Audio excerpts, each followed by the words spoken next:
começar apresentando a introdução e sobre a Odisseia de Homero. Vamos lá.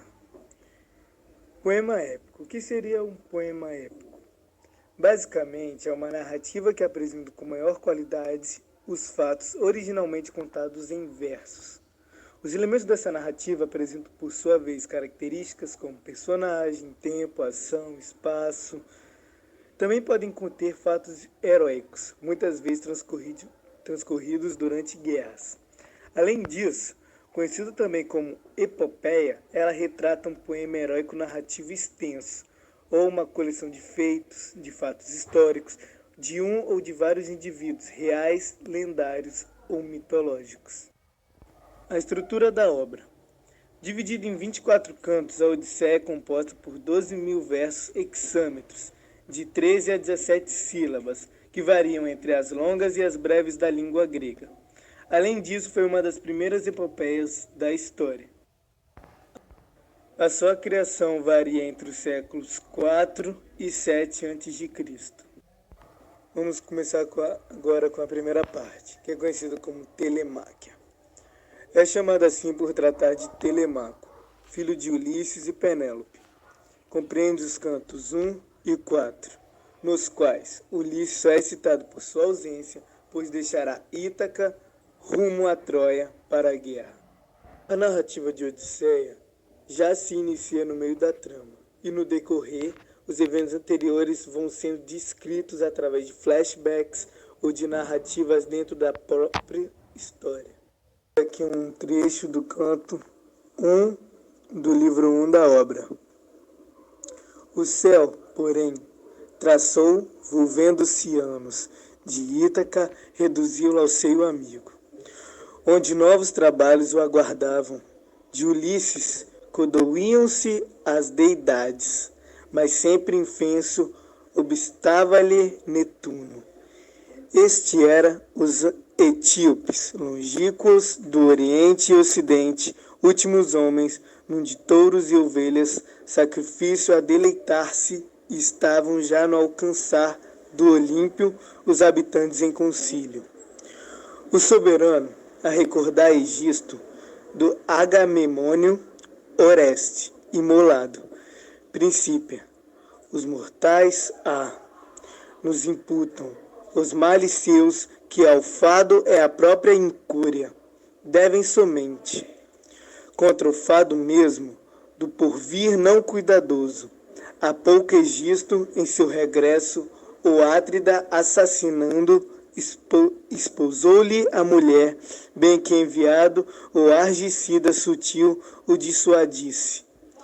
De o matar foge e poluir o seu leito, se não tem de vingá-lo. Adolescente, sendo investido no seu reino Orestes, Mercúrio o amoestou.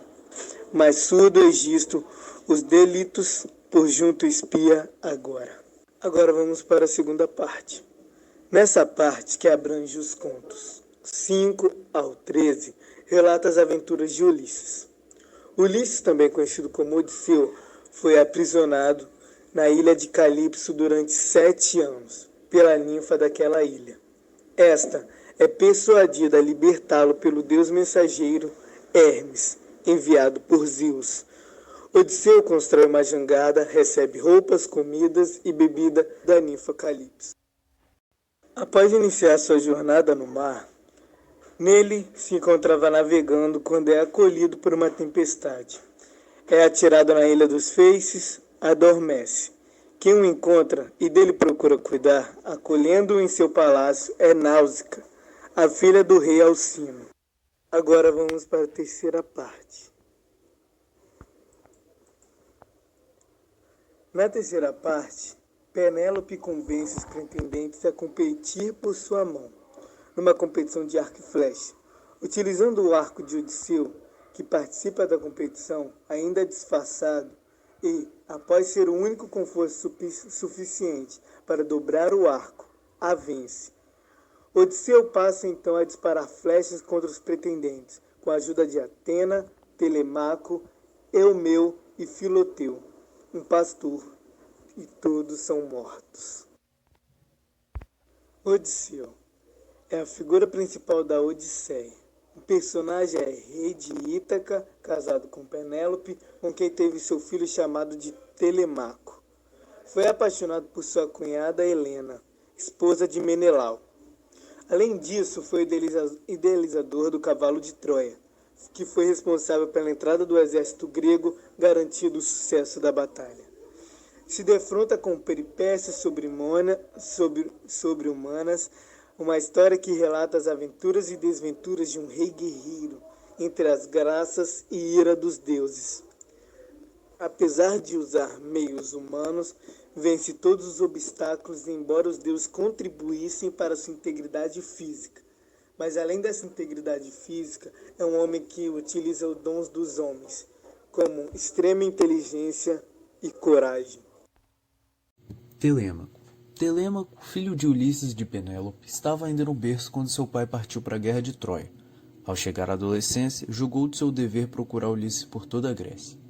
Por conselho de Minerva, que o guiou sob a figura do venerável mentor, ele embarcou de noite para ir a Pilos, a casa de Nestor, e a Esparta, a casa de Menelau. Seguindo as informações deste príncipe, durante 4 anos procurou o pai. Ao fim deste tempo, voltou a Itaca, onde encontrou Ulisses na casa do velho servidor Eumeu. Conta-se que sucedeu a seu pai, casou-se com Circe, filha de Alcino, de quem teve um filho chamado Latino. Penélope, na mitologia grega, é a esposa de Ulisses, filha de Icário e de Peribóia. Por 10 anos, Penélope esperou a volta de seu marido da guerra de Troia. A longa viagem de retorno de Ulisses é o tema da Odisseia, de Homero. Atena. Atena é a deusa da sabedoria, das artes, da inteligência e da guerra na mitologia grega.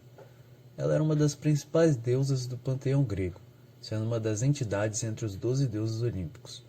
Também conhecida como Palas Atena, era uma deusa guerreira que prezava pela justiça entre as pessoas. Em uma disputa com Poseidon, Atena se tornou patrono de uma região da Ática, hoje conhecida como Atenas. Na mitologia romana, a deusa correspondente é Minerva. A deusa da sabedoria e das estratégias em batalha era considerada equilibrada, sábia, diplomática e protetora de cidadelas.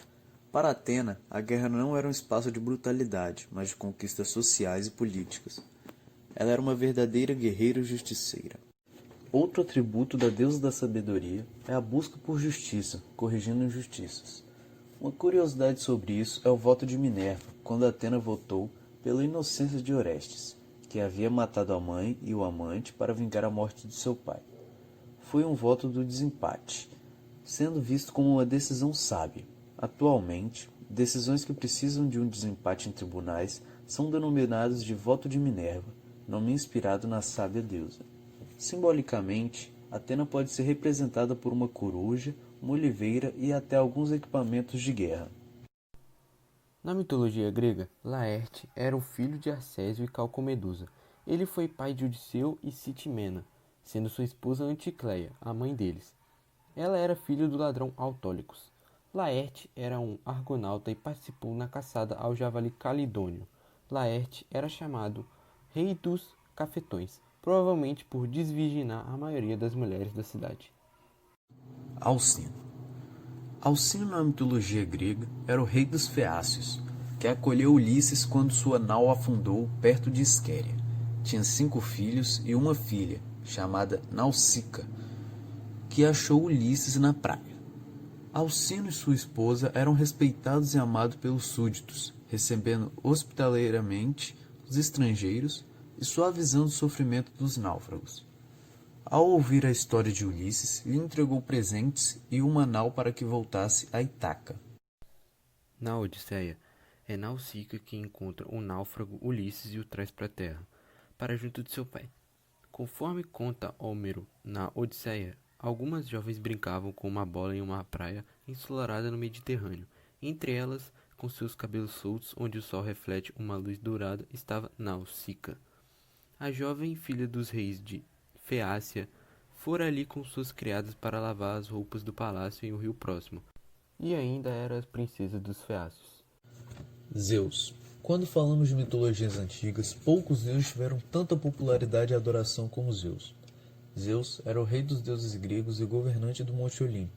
Ele era o Deus do céu, do raio, do trovão, da lei, da ordem e da justiça. Foi primeiro adorado pelos gregos, depois pelos romanos, que se referiam a ele como Júpiter, e depois por outros povos de muitas partes do mundo. Como rei dos deuses e ocupando o topo do trono dourado no Olimpo, Zeus foi reverenciado por todos. O deus do trovão foi criado longe do Olimpo, e quando cresceu ele enfrentou seu pai, obrigando-o a tomar uma bebida mágica, e fazendo com que todos os seus irmãos que foram devorados voltassem à vida. Assim ele conheceu Deméter, Poseidon, Hestia e Hades. Sua outra irmã, Hera, também havia conseguido escapar de seu pai. Zeus também libertou os irmãos de Cronos, que foram presos por ele, e em troca recebeu o raio, que se tornou sua arma. A guerra entre Zeus e seu pai durou 10 anos, até que ele, junto com seus irmãos, Poseidon e Hades, subiram ao Olimpo e destruíram Cronos. Zeus compartilhou com seus irmãos Hades e Poseidon o domínio do mundo, e cada um se tornou um governante. Zeus não era um deus fiel à sua esposa, Hera, e teve muitos filhos com diferentes mulheres. Sua relação infiel resultou em muitas criaturas heróicas e conhecidas na mitologia grega, como Hércules, Apolo, Hermes, Perseu, Minos, Artemis e Pérsefone. E Hera não foi a única mulher de Zeus. O deus do trovão se casou 3 vezes e sua primeira esposa foi a deusa da prudência Metis, com quem teve a filha Atena. Temis, a deusa da justiça, foi a segunda esposa e sua terceira mulher foi sua irmã Hera, a deusa do casamento.